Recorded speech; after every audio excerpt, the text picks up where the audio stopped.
Good morning मेरे प्यारे बच्चों, क्या हाल चाल। आशा करता हूँ आप लोग बहुत अच्छे होंगे। तो मेरे प्यारे बच्चों, हम पहुँच चुके हैं केमिस्ट्री के बहुत ही मोस्ट इम्पॉर्टेंट क्वेश्चन के साथ। तो मेरे प्यारे बच्चों रसगुल्लो, मेरा आज का क्वेश्चन है कि जिंक, कैडमियम और मरकरी संक्रमण धातुएं नहीं हैं, क्यों? मेरे बच्चों, जिंक, कैडमियम और मरकरी ये संक्रमण धातु नहीं है, क्यों? लेकिन जिंक, कैडमियम और मरकरी ये तीनों ऐसे धातु हैं जो डी ब्लॉक के तत्व में आते हैं। क्या बच्चों? जो डी ब्लॉक के तत्व में आते हैं, लेकिन ये संक्रमण धातुएं नहीं है, क्यों? हम आज इसकी बात करेंगे।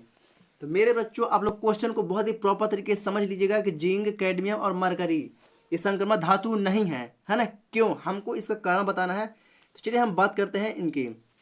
तो मेरे प्यारे बच्चों, जो जिंक होता है, कैडमियम होता है ना, Zn जिंक, थोड़ा सा हम इसको पेज को इधर तक करेंगे, है ना मेरे बच्चों। क्या क्या होता है? जो Zn होता है, जिंक हो गया, Cd हो गया, कैडमियम हो गया, और Hg मरकरी हो गया। मेरे बच्चों, ये तीनों क्या कहलाते हैं? ये तीनों डी ब्लॉक के तत्व कहलाते हैं। ये तीनों डी ब्लॉक के तत्व कहलाते हैं। क्या बच्चों? ये डी ब्लॉक के तत्व कहलाते हैं। और डी ब्लॉक के तत्व को ही क्या बोलते हैं? संक्रमण। क्या बोलते हैं? संक्रमण धातु बोलते हैं, या संक्रमण धातुएं, या संक्रमण तत्व कहते हैं। संक्रमण तत्व कहते हैं। मेरे बच्चों, डी ब्लॉक के तत्व को ही संक्रमण तत्व तो कहते हैं। लेकिन ZnCdHg ये भी डी ब्लॉक के तत्व ही हैं, लेकिन इन्हें संक्रमण तत्व नहीं कहते। क्यों? संक्रमण तत्व क्यों नहीं कहते? तो हम इसकी बात कर रहे हैं। तो मेरे बच्चों, जो डी ब्लॉक के तत्व होते हैं, क्या होते हैं? जो डी ब्लॉक BLOC के जो डी ब्लॉक के तत्व होते हैं, उनका डी, जिनका N-1 डी उपकोष, N-1 डी उपकोष क्या होता है? आंशिक रूप से भरा होता है। क्या होता है? आंशिक रूप से भरा होता है। भरा होता है, आंशिक रूप से भरा होता है। लेकिन जो ZnCd और Hg मरकरी, इनका जो उपकोष होता है, जो इनका उपकोष होता है वह पूरा भरा होता है। पूरा भरा होता है। कैसे बच्चों? हम आप लोग को उसको करके दिखाएंगे कि वो कैसे पूरा भरा होता है ना। मेरे बच्चों, संक्रमण तत्व क्या कहलाते हैं? वे तत्व जिनका उपकोष अपूर्ण भरा हो, मतलब कि डी कक्षक पूरा नहीं भरा होता है। क्योंकि डी कक्षक में कितने होते हैं इलेक्ट्रॉन? डी कक्षक में 10 इलेक्ट्रॉन होते हैं, लेकिन उसमें पूर्णतः नहीं भरा होता है। उन्हीं को बोलते हैं हम डी ब्लॉक के तत्व। लेकिन ZnCd और Hg इनका उपकोष पूर्णतः भरा होता है। इस कारण से क्या होते हैं? संक्रमण धातुएं नहीं कहलाते हैं, या संक्रमण तत्व नहीं कहलाते हैं। चलिए हम निकाल के आप लोग को बताते हैं कि Zn का परमाणु क्रमांक होता है, जिंक का 30 होता है ना। अगर इसका हम परमाणु क्रमांक निकालें, इलेक्ट्रॉनिक विन्यास निकालें, तो कुछ इस प्रकार होगा कि 1s2 2s2 2p6 3s2 3p6 3d10। फिर बच्चों, डी उपकोष में हमारा पूरा भरा हुआ, क्योंकि डी उपकोष में 10 इलेक्ट्रॉन होते हैं, है ना। तो डी उपकोष में हमारा पूरा भरा हुआ है ना। और चला गया 4s2 तक। फिर बच्चों, हमारा 30 हो गया। यस, हो गया।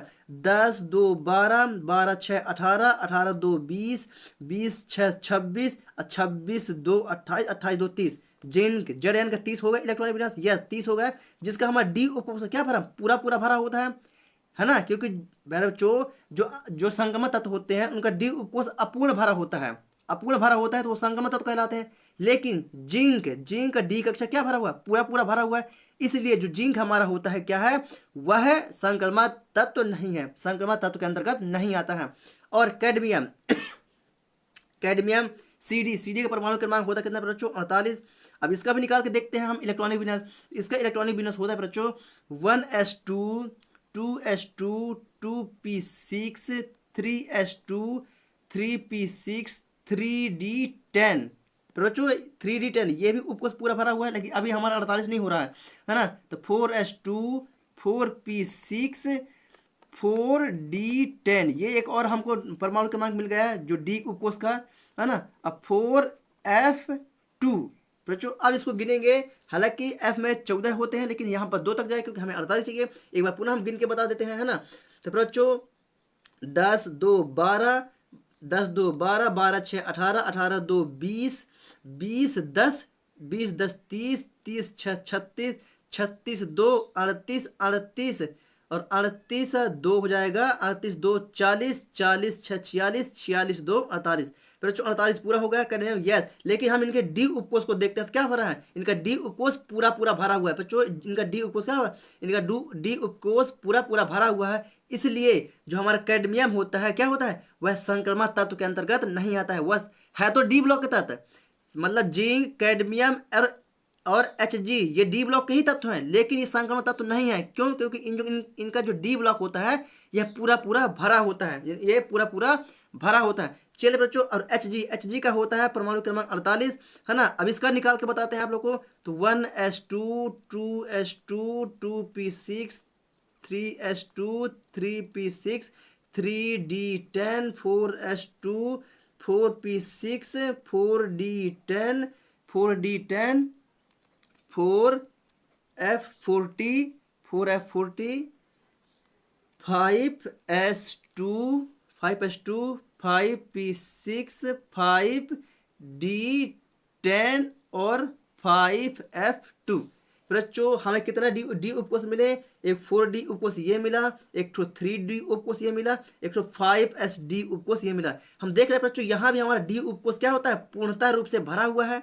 भरा हुआ बच्चों, क्या हमने 4d9 4d8 3d6 ऐसा लिया क्या, नहीं। हमें जितने इलेक्ट्रॉन की जरूरत थी हमने उसमें पूरे के पूरे इलेक्ट्रॉन भरा हुआ है। और लास्ट में हमारा 5s2 आता है जिसमें 14 होते हैं, लेकिन हमें कितना 2 की जरूरत पड़ी थी तो हमने इसमें 2 ही लिया। तो हम देख रहे हैं बच्चों हमारा मरकरी जो होता है 80 जिसका परमाणु क्रमांक होता है, उनके भी डी उपकोष क्या पूरा पूरा भरा हुआ है, पूरा पूरा भरा हुआ है। तो क्या होगा बच्चों, जो हमारा मरकरी भी होगा क्या, वह भी है तो डी ब्लॉक के तत्व, लेकिन यह भी संक्रमण तत्व नहीं कहलाता है। क्यों, क्योंकि इनका भी डी ब्लॉक N-1 डी कक्षक क्या होता है, पूर्ण रूप से भरा हुआ होता है, पूरा पूरा भरा होता है। इसलिए यह क्या होता है, यह संक्रमण तत्व नहीं कहलाते हैं। तो ऐसा करते हैं बच्चों, आप लोग इसे बहुत ही प्रॉपर तरीके से समझ चुके होंगे। अब चलते हैं अपनी नोट्स कॉपी की ओर। तो एक बार आप लोग पुनः लिखेंगे तो आप लोग को बहुत ही प्रॉपर तरीके से चीज समझ में आ जाएगी।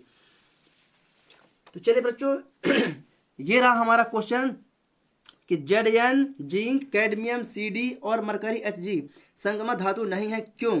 तो मेरे बच्चों Zn Cd और मरकरी संक्रमण धातु नहीं है क्योंकि संक्रमण धातुओं का N-1 डी कक्षक आंशिक रूप से भरा होता है। मेरे बच्चों अभी मैंने वही बताया है कि जो संक्रमण तत्व कहलाते हैं उनका डी कक्षक, जिनका N-1 डी कक्षक पूरा पूरा नहीं भरा होता है, वह क्या कहलाता है, वह संक्रमण तत्व कहलाता है। लेकिन जो आंशिक रूप से भरा होता है, आंशिक रूप का मतलब होता है वो पूरा पूरा नहीं भरा होता है ना। लेकिन इन धातुओं का मतलब इन धातुओं का मतलब हो गया बच्चों जिंक कैडमियम और मरकरी, है ना। इनका N-1 डी कक्षक पूरा पूरा भरा होता है, इसलिए ये संक्रमण धातुएं नहीं है। बच्चों आशा करता आप लोग इसे समझ चुके हैं। लेकिन जो Zn Cd और मरकरी ये क्या है, डी ब्लॉक के ही तत्व हैं, और डी ब्लॉक के तत्व को क्या बोलते हैं, संक्रमण धातु बोलते हैं, संक्रमण तत्व बोलते हैं। लेकिन डी ब्लॉक के तत्व में से ही जिंक कैडमियम और मरकरी एक 3 ऐसे धातु हैं जिनका N-1 डी कक्षक पूरा पूरा भरा होता है, इसलिए इन तीनों को संक्रमण तत्वों के कैटेगरी से हटा दिया गया है ना। तो आशा करते हैं बच्चों आप लोग इसे बहुत ही प्रॉपर तरीके से समझ गए हैं। बच्चों अगर आप लोग को यह चीज़ समझ में आ गई है तो फटाफट वीडियो को लाइक करें और अपने फ्रेंड सर्कल में शेयर करें, ताकि उन लोग को भी यह चीज़ समझ में आ सके कि जिंक कैडमियम और मरकरी ये संक्रमण धातु क्यों नहीं है। चलिए बच्चों आशा करता हूँ आप लोग इसे समझ चुके हैं। तो मैं चलता हूँ अपने नेक्स्ट वीडियो की ओर, तब तक के लिए जय हिंद।